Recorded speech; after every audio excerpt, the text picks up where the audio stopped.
Let's talk about Mars. So, the first interesting fact about Mars is that Mars has two different moons, Phobos and Deimos. The interesting part about the names of those is that, let me look it up here. Phobos means fear and Deimos means dread. And supposedly, the story here is that Aphrodite, and Ares slash Mars had those babies, like fear and dread, or like fear and panic. So very interesting that the moons of Mars are named after Aphrodite and Ares. Ares, it's like Ares, so not to be confused with Aries, the astrological sign. Okay, so they're different. But very interesting and very potentially not good. And I think like gives us a lot of insight into what kind of energy is actually coming from Mars. All right, so Mars then has a thin and dusty atmosphere. There are dust storms on its surface, which lets us know that there is also wind. Mars quakes, they are technically earthquakes, but like on Mars. So there's plates and there is shaking of the surface of Mars, Mars quakes. Very cold temperatures actually on Mars. It is a red planet, meaning it is rich in iron. It did have water at one point. There's actually like a lot of theories that humans used to live on Mars and then had to come to Earth once they destroyed Mars with war, which is another reason why we see Mars as the planet of war, which we'll talk about here in a minute.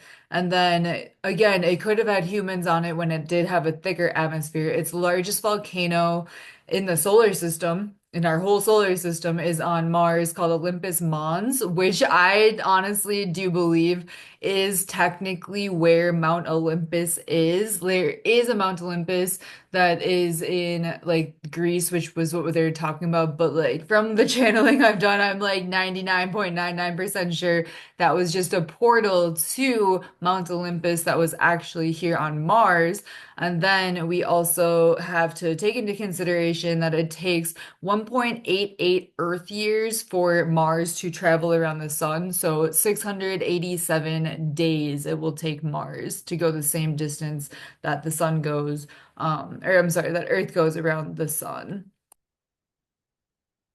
Right. So Mars astrologically, I really actually love Mars energy astrologically, if you know how to utilize it.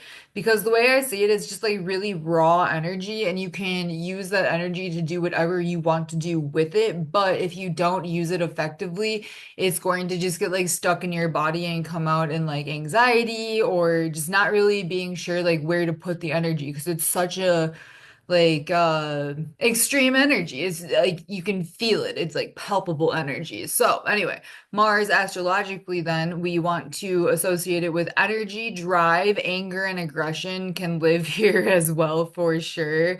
Or how somebody responds to anger, aggression, vitality, action, taking action, survival instincts, physical strength can be found here, willpower, motivation, hostility, battle, war, enemy, fights, impulsiveness, violence. Like there's so much that can be attributed to Mars energy. So I don't mean to like overwhelm you with all of the energies that go into it, but it is such a contradiction then too of like Venusian energy, where it's just like pleasure and beauty and like harmony, where this is like war and anger, aggression.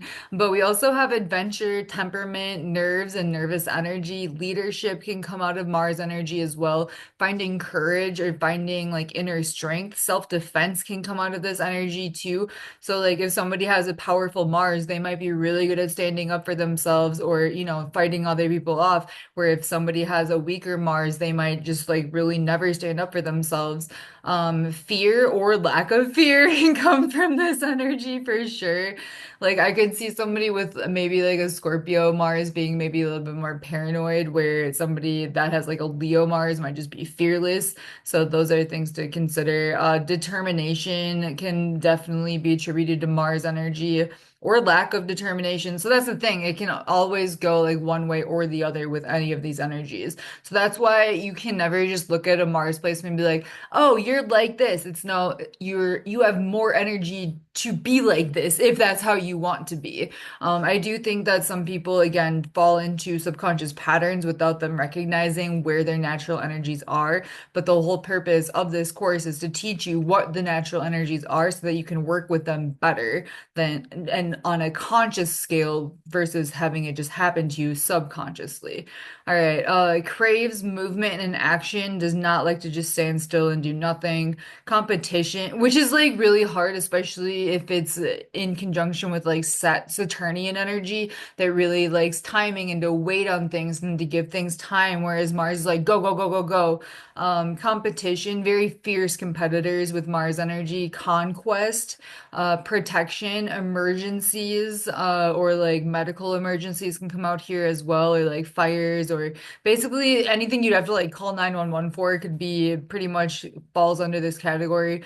And then weapons as well. So somebody could be like really into swords. I don't know. You know what I mean? Something like that. But anyway, Mars rules Aries and Scorpio energies. So Mars is the traditional ruler of Scorpio. So technically, Scorpio is ruled by both Mars and Pluto.